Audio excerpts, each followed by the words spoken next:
So hello everyone, कैसे हैं आप सब लोग। आई होप आप सब लोग बहुत अच्छे होंगे और अपनी पढ़ाई कर रहे होंगे। दोस्तों, इस वीडियो में हम पढ़ने वाले हैं डिस्टेंस वर्सेस डिस्प्लेसमेंट को। दोस्तों, इस वीडियो में हम डिस्टेंस को पढ़ेंगे, डिस्प्लेसमेंट को पढ़ेंगे और इन दोनों चीज़ों को हम एग्जाम्पल्स के साथ समझ रहे होंगे। तो मेरा आप लोगों से यही रिक्वेस्ट है कि आप लोग इस वीडियो को एंड तक ज़रूर देखें ताकि आपको डिस्टेंस और डिस्प्लेसमेंट बहुत अच्छे से समझ में आए, इन दोनों में कोई भी कंफ्यूजन ना रहे। तो चलिए दोस्तों, सबसे पहले हम पढ़ते हैं डिस्टेंस को कि डिस्टेंस क्या होता है। Distance is the length of path travelled bye an object. तो दोस्तों, डिस्टेंस क्या होता है? एक ऑब्जेक्ट ने जितना पाथ ट्रैवल किया है उतने ही पाथ के लेंथ को हम उस ऑब्जेक्ट का क्या बोलते हैं? डिस्टेंस बोलते हैं। नहीं समझ में आया ना? फिर से समझाता हूँ।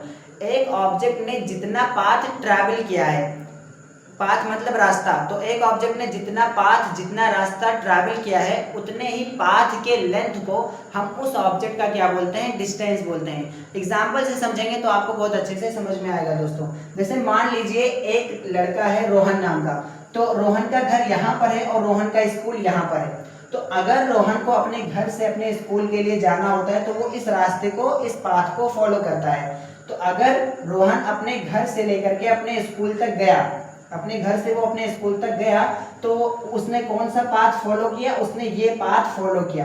तो अगर मैं आपसे पूछूं कि इस टोटल पाथ का जो टोटल लेंथ होगा वो क्या होगा, तो आपका जवाब यही होगा दोस्तों कि यहाँ से लेकर के यहाँ तक के जो पाथ का जो लेंथ है वो है 3 किलोमीटर और यहाँ से लेकर के यहाँ तक का जो पाथ का लेंथ है वो है 4 किलोमीटर। तो 3 किलोमीटर एंड 4 किलोमीटर आ जाता है हमारा 7 किलोमीटर। ठीक है दोस्तों, 3 किलोमीटर और 4 किलोमीटर आ जाता है हमारा 7 किलोमीटर। तो यही जो 7 किलोमीटर होगा दोस्तों, वही हमारा क्या हो जाएगा? डिस्टेंस हो जाएगा।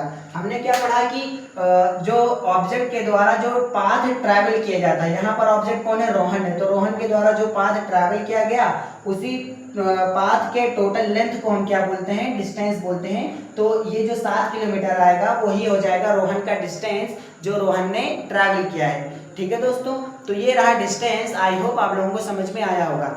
दूसरा हमारा जो टॉपिक आता है वो आता है डिस्प्लेसमेंट। अब ये डिस्प्लेसमेंट क्या होता है दोस्तों?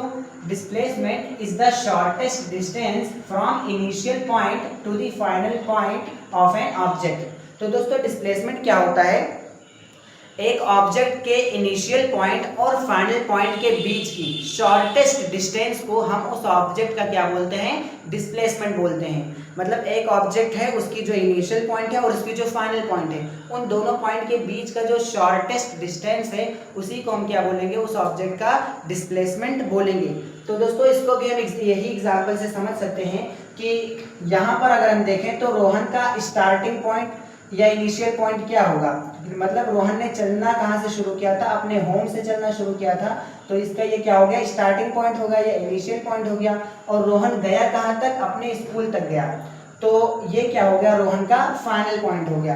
तो इनिशियल पॉइंट और फाइनल पॉइंट के बीच का जो शॉर्टेस्ट डिस्टेंस होता है उसी को हम क्या बोलते हैं? डिस्प्लेसमेंट बोलते हैं। तो इस दोनों के बीच का शॉर्टेस्ट डिस्टेंस क्या होगा? अगर हम आपसे कहें कि दो पॉइंट्स के बीच का शॉर्टेस्ट डिस्टेंस क्या है, जैसे कि मान लीजिए एक ये पॉइंट है और एक ये पॉइंट है, तो इन दोनों पॉइंट्स के बीच का शॉर्टेस्ट डिस्टेंस अगर आपको पता करना है तो आप कैसे पता लगा सकते हो कि इन दोनों के बीच का शॉर्टेस्ट डिस्टेंस क्या होगा? तो आप इजीली फाइंड कर सकते हो कि एक हम ऐसी स्ट्रेट लाइन ड्रॉ कर दें जो इन दोनों पॉइंट्स को क्या करती हो? टच करती हो। तो यही जो पाथ होगा, यही जो रास्ता होगा, यही क्या होगा? ये शॉर्टेस्ट डिस्टेंस होगा, शॉर्टेस्ट पाथ होगा इन दोनों पॉइंट्स के बीच का। ठीक उसी तरीके से दोस्तों, ये इनिशियल पॉइंट है और ये फाइनल पॉइंट है रोहन का। तो इन दोनों के बीच का शॉर्टेस्ट डिस्टेंस अगर हमें पता करना है तो हम यहाँ से लेकर के यहाँ तक एक स्ट्रेट लाइन ड्रॉ कर देंगे। तो ये क्या हो जाएगा? हमारा शॉर्टेस्ट डिस्टेंस हो जाएगा, मतलब शॉर्टेस्ट पाथ हो जाएगा। अब इस पाथ का जो लेंथ होगा वो कितना होगा? लेट्स से मान लेते हैं अगर ये 3 किलोमीटर है, ये 4 किलोमीटर है, तो पाइथागोरस थ्योरम के अकॉर्डिंग ये कितना होना चाहिए? 5 किलोमीटर होना चाहिए। तो यही जो 5 किलोमीटर आया वो क्या हो जाता है? वो डिस्प्लेसमेंट हो जाता है रोहन का, क्योंकि रोहन के इनिशियल और फाइनल पॉइंट के बीच की जो शॉर्टेस्ट डिस्टेंस वो कितनी है? 5 किलोमीटर है। तो यही जो 5 किलोमीटर आता है वो हो गया हमारा क्या? डिस्प्लेसमेंट। तो दोस्तों ये रहा हमारा डिस्प्लेसमेंट। आई होप आप लोगों को ये डिस्टेंस और डिस्प्लेसमेंट बहुत अच्छे से समझ में आया होगा। दोस्तों यहाँ पर डिस्प्लेसमेंट में आपको एक चीज़ और ध्यान रखनी है कि डिस्प्लेसमेंट में हमें पॉइंट, इनिशियल पॉइंट और फाइनल पॉइंट से ही मतलब होता है। कोई ऑब्जेक्ट कितनी डिस्टेंस ट्रैवल कर चुकी है उससे हमें कोई मतलब नहीं होता है, हमें ऑब्जेक्ट की इनिशियल और फाइनल पॉइंट ही देखनी होती है। जैसे कि अगर ये ऑब्जेक्ट है, अगर कोई भी यहाँ पर एक ऑब्जेक्ट है, उसकी इनिशियल पॉइंट ये है, तो वो कितनी भी डिस्टेंस ट्रैवल कर चुकी है, पहले वो यहाँ से यहाँ गई है, फिर यहाँ से यहाँ गई है, फिर यहाँ से यहाँ गई है, कहीं से भी गई हो, तो उसके हमें डिस्टेंस को नहीं देखना है, उसके हमें इनिशियल पॉइंट और फाइनल पॉइंट को ही हमें देखना है। और इस ऑब्जेक्ट की इनिशियल और फाइनल पॉइंट के बीच की जो शॉर्टेस्ट डिस्टेंस होगी, यही हमारा क्या होगा, डिस्प्लेसमेंट होगा। दोस्तों क्या होगा, डिस्प्लेसमेंट होगा। तो इसमें आपको ध्यान रखना है कि हमें डिस्टेंस से कोई मतलब नहीं होता है, हमें इनिशियल और फाइनल पॉइंट से ही मतलब होता है। ठीक है दोस्तों। तो दोस्तों इसी टॉपिक से रिलेटेड हमारे पास एक क्वेश्चन यहाँ पर है। क्वेश्चन क्या है, a boy travelled from A to B, then from B to C and finally reached to D, find the distance and displacement covered by the boy. तो यहाँ पर क्वेश्चन क्या है दोस्तों कि एक बॉय है जो कि ए से बी तक उसने ट्रैवल किया, फिर बी से सी तक ट्रैवल किया और सी से वो फाइनली डी तक पहुंचा।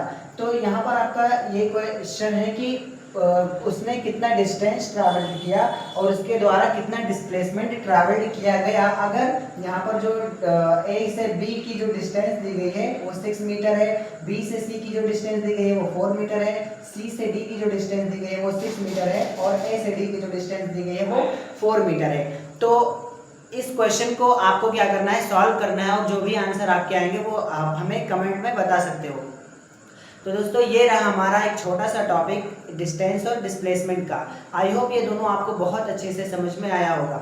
इसी तरह के इंटरेस्टिंग टॉपिक की वीडियोस देखने के लिए आप हमारे चैनल मास्टरमाइंड क्लासेस को सब्सक्राइब ज़रूर कर लें और जो भी इसमें कन्फ्यूज़न हो, कोई भी टॉपिक में जो भी कन्फ्यूज़न हो वो आप हमें कमेंट में भी ज़रूर पूछ सकते हैं।